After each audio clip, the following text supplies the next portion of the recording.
बालक का रुदन आता है, बालक रुदन इस तरह काम करता है। देखिए कि बच्चा है वो झूल रहा है, बाजू में चोर खड़ा है और चोर है वो पालना खिला रहा है। तो बिंबात्मक कविता इस तरह होती है। गोविंद चंद्र पांडे जी का एक बड़ा अच्छा बिंब है, दृश्य बिंब। अधवर से बादल, सांवरे सफेद सलेटी रंग मिला दे के पात्र सा क्षितिज, जिसमें कुछ रंगों के निशान छूट गए हैं। मुझे लगता है जैसे वर्षा ने मिदाग के तेज तर्रार लाल पीले रंगों को छोड़कर चुन लिया है छाया प्रदान रंगों को। बहुत अच्छी रचना है, एक छोटी सी रचना है, दृश्य बिंब है। इंद्रधनुष प्रसादनी, मेघधनुष है उनका कंगा है और बादल अपना बाल अपना केश संवारता है, बादल अपना बाल बनाता है। इंद्रधनुष प्रसादनी अप्रह केशान संस्कारयति। दूसरा एक श्राव्य बिंब है, जिसमें श्राव्य बिंब में तादात्मकता होती है। तार सित्कार करता धमकता पवन वेणु, प्रतिशब्द कड़कती गंभीर नाद बिजलिया, टपकता जल अविरत भोर की पुकार सा, कुतब के विविध रंगों की रचती है बरसात। ये भी भागीरथी से है। दूसरा एक श्राव्य बिंब है राधा वल्लभ जी का। छप छप करते दौड़ते ये बच्चे, होती उससे गुदगुदी धरती के शरीर में। अब देखिए कितना अच्छा है, बच्चे वो शेरी में सड़कों पर दौड़ते हैं, छप छप आवाज आती है, वो छप छप शब्द है, वो ही हमारे सामने एक दृश्य बिंब है वो तो। मगर छप छप के साथ श्राव्य बिंब श्राव्यता भी आती है। होती है गुदगुदी धरती के शरीर में। क्या धरती को गुदगुदी होती होगी है बच्चे का ऐसा छप छप आवाज सुनकर। तो इस तरह अग्रेय बिंब होते हैं, ग्रेय बिंब भी होते हैं। रस्य बिंब, रसनेन्द्रिय ग्राह्य बिंब हो सकते हैं। जैसे एक छोटी सी कविता है, ग्वाल वधू। एक गोवाल की वधू है, गोवालनी है, उनकी आंखों में है माखन, उनकी बोली में है दूध। उनकी आंखें है वो नवनीत जैसी है और उनको जो जब बोलती है तब दूध की धारा जैसा लगता है।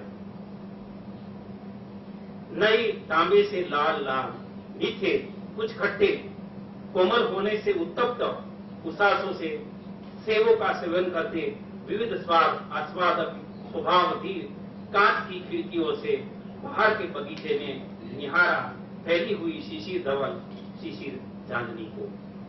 ये गोविंद चंद्र पांडे की कविता है। तो जो सेव फल का जो स्वाद है, आप देखिए तो उनमें रंग मिले हैं, उनका स्वाद है नए तांबे से लाल लाल, मीठे कुछ खट्टे, कोमल होने से उत्तप्त उसासों से सेवों के सेवन करके विविध स्वाद आस्वाद। तो एक साथ जॉन कीट्स के बारे में ऐसा कहा जाता है कि जॉन कीट्स की कविता अगर आप पढ़ेंगे तो आपको अगर वो कुछ वानगी का वर्णन कर रहा है वो, तो आपको ऐसा लगेगा कि आप भी खा रहे हैं साथ में। तो इस तरह की कविता गोविंद चंद्र पांडे जी की जो रचनाएं है, वो छोटे छोटे मुक्तक है, मगर इसमें ये इतने ग्राह्यता का बड़ा अच्छा गुण है।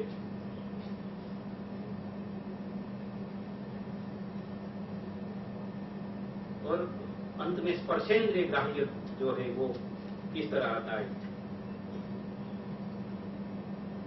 राक्षस नखर कोटि भी भिन्नांगो द्वीप सित्कारम करोति सामुद्रक्षार जल स्पर्शात। कोई राक्षसों के नख के प्रहार से जो घायल है, ऐसा द्वीप वो सित्कार करता है जब उनको समुद्र का खारा पानी उनको छूता है तब।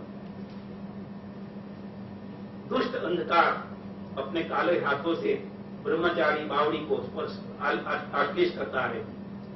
कामुक पवन चंदन तलावड़ी के जल वृक्ष को छूता है। तो ये खंडहर की कविता के कुछ अंश थे। बस जो विश्व कविता में जो विश्व के जो विवेचन में एक नई बात जो है वो मैंने इसमें रखी है, बिंबवाद में भी एक परिवर्तन है। अंग्रेजी जो विवेचक है वो ऐसा मानते हैं कि बिंब है वो पंचेंद्रिय ग्राह्य होते हैं। हम भी ऐसा मानने लगे क्योंकि मैंने कहा वो मागध ब्राह्मण की तरह है, तो वो लोग जैसा मानते हैं वैसे हमारे भी साहित्यकार मानने लगे, हिंदी गुजराती वगैरह के। मगर हमारा शास्त्र कुछ अलग है। मैंने हमारे जो है गुरुजन उनसे भी चर्चा की थी, तो ये मेरा एक मंतव्य है कि हमारे दर्शनों में मन है वो उभयेंद्रिय है। मन है वो ज्ञानेन्द्रिय भी है और कर्मेंद्रिय भी है। तो कुछ बिंब है वो मनोग्राह्य भी है,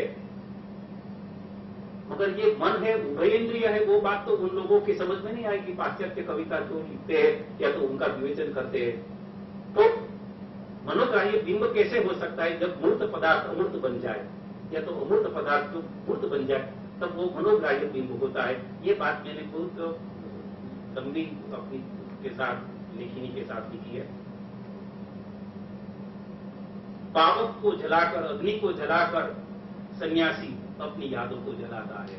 एक सन्यासी की कविता है कि सन्यासी है उसने अग्नि प्रज्वलित किया है, उनके साथ वो अपनी यादों को भी प्रज्वलित कर रहा है। अब देखिए तो याद तो है वो अमूर्त है, मगर वो मनोग्राह्य है, वो अपनी स्मृतियों को जला रहा है पूर्व जीवन की। जब कामाग्नि शांत होती है तब शयन कक्ष की याद कंबल बन जाती है।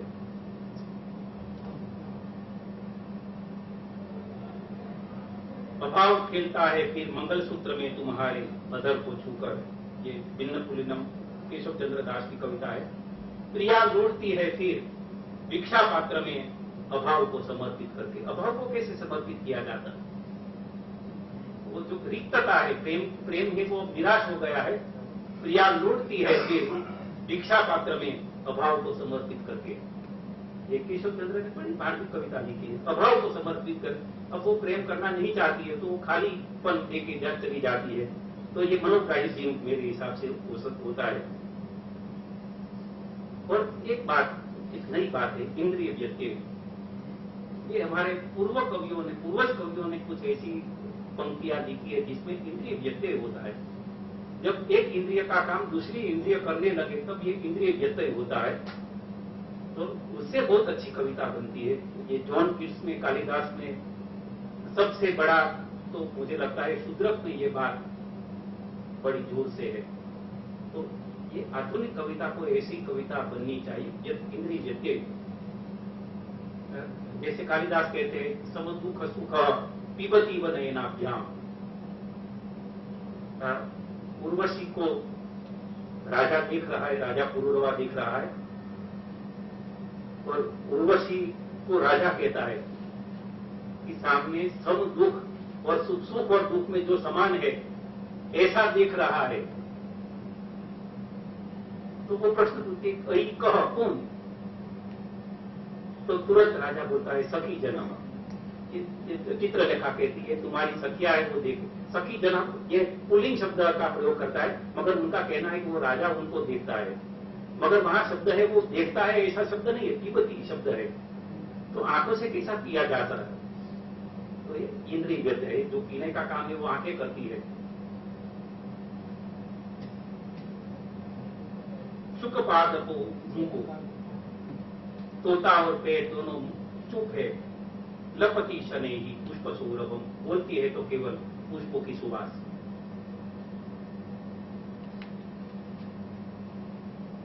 ईषत् चुंबितमेव ते सुवदनम चौर्येण कक्षांतरे अद्याप्येव तवाधर स्मृतिरियम चुंबती अजस्रम मनः। ये रसप्रिया विभावनम से है और ये बहुत अच्छा है, जगन्नाथ पाठक जी की रचना है। क्षण मुदिता मदयन्ति स्मृतया स्वजनस्य दूर संस्थस्य वाग्वासः परिधाय स्फुरन्ति चेता सुवर्णमयम। आया छंद में है, क्षण मुदिता मदमस्त करता यदि दूरस्थ स्वजन की ये स्फूर्त होती है स्वर्णमय वाग वस्त्र पहन। सुवर्णमय वस्त्र पहन कर तेरी स्मृतियां आती है। या सुवर्ण के दो अर्थ है, सुवर्ण अच्छे अक्षर और सुवर्ण सोने के गहने पहनकर स्मृति आती है। तो आप देखिए तो स्मृति को वो गहने पहना सकते ऐसे कवि है हमारे। अब संस्कृत कवियों को हम प्रकाश में नहीं लाए, ये हमारा दुर्भाग्य है। संस्कृत कविता को अगर हम दूसरी भाषाओं में रखें तो मालूम पड़ेगा कि संस्कृत कविता किस ऊंचाई पर अभी पहुंची है। तो रस की अनुभूति के बारे में मैं 2-3 बातें कहूंगा। रस, हमारे प्राचीन आचार्यों ने, आनंद वगैरह ने ऐसा माना है कि रस है आनंद देता है, क्योंकि उसमें वेदांत की फिलोसॉफी उनके साथ जुड़ी हुई है। मगर सुषमा जी को आनंद होगा कि मैं गुजरात का हूं और गुजरात के जो आचार्य वहां हुए, रामचंद्र गुणचंद्र वगैरह ने, तो उन्होंने रस की अनुभूति है वो सुख दुखात्मक मानी है। रस केवल सुखात्मक नहीं है, और वो बात मैं इसलिए मानता हूं क्योंकि मेरी जो धारणा है वो मैत्री, करुणा, मुदिता और उपेक्षा, ये 4 भावनाएं अगर सरस्वती की अपनी है तो करुणा और उपेक्षा भी सरस्वती की ही कृपा है। तो दुखात्मक अनुभूति हो तो उसमें क्या नुकसान होता है। तो मैंने ये बात रखी है कि रस है वो सुखात्मक है, श्रृंगार और हास्य मानस विकास होता है, वीर और अद्भुत मनोविस्तार होता है। ये धनंजय का जो टीकाकार है उसने कुछ रखी है बात, मगर उन्होंने बहुत 1-2 पंक्ति में बात रखी है। तो मैत्री और मुदिता श्रृंगार, हास्य, वीर और अद्भुत के साथ जुड़े हुए हैं। विभत्स, भयानक, रौद्र और करुण, उसमें मनक्षोभ और मनोविक्षेप होता है, और करुणा और उपेक्षा ये दोनों उनके साथ जुड़े हुए हैं। और तो इस तरह रस है वो सुख दुखात्मक है। मगर अंत में मैं ऐसा कहूंगा कि दुखात्मक अनुभूति से मन का, जो मनुष्य का मन है वो पवित्र हो जाता है, शुद्ध हो जाता है। महाकवि भास ने एक ऐसी पंक्ति लिखी है स्वप्न वासुदत्तम में कि मन है वो प्रसन्नता को प्राप्त करता है। तो करुण और चाहे जो दुख देने वाले रस है वो भी आखिर तो शुद्ध करते हैं मन को। और इस तरह जिसके साथ कैथारसिस जुड़ा हुआ है एरिस्टोटल का, तो मैंने एरिस्टोटल की कैथारसिस और भास दोनों को समन्वय करके मैंने बताया कि सुखात्मक अनुभूति जब मन को शुद्ध करती है तो आत्मा शुद्ध बन जाती है और उसमें एक पवित्रता, एक आनंद की छाट आती है। मगर रस है वो सुख दुखात्मक है। तो ये सभी बातें आपके सामने मैं रखता हूँ। मैं राजस्थान संस्कृत अकेडमी का धन्यवाद करना चाहता हूँ। इन हमारी 2 बहनों ने बहुत परिश्रम किया है, बार बार वो फोन करती रही, उनको इतनी चिंता थी कि मेरे भाई को कुछ हैरानगति न हो। तो उनका आभार मैं किस शब्दों में मानूं। और हमारे जो गुरुजन है वो सभी आके बैठे हैं, तो उनको भी मैं प्रणाम करता हूँ। आपने मेरे जैसे बालक की बात सुनी, आप सभी को मैं प्रणाम करता हूँ।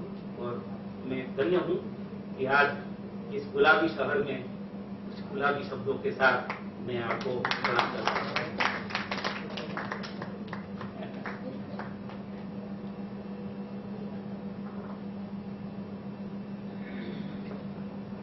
10 पंक्तियां आपके सामने रखना चाहूंगा।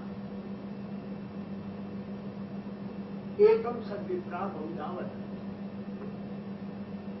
एकम उपृष्टात् घनात्मक, मध्ये शून्यम निरात्मक, एकम अधस्तात् ऋणात्मक, एकम उपृष्टात् घनात्मकम, मध्ये शून्यम निरात्मकम, एकम अधस्तात् ऋणात्मकम, उपृष्टात् अग्नेश चैनम प्रसारणम, अधस्तात् सोमस्य सवनम समंचनम, अग्नि अन्नादय सोमो अन्नम, यद शुष्कम तद आग्नेयम, यद आर्द्रम तद सौम्यम, तयोर अन्यद रोचते कृष्ण मन्य।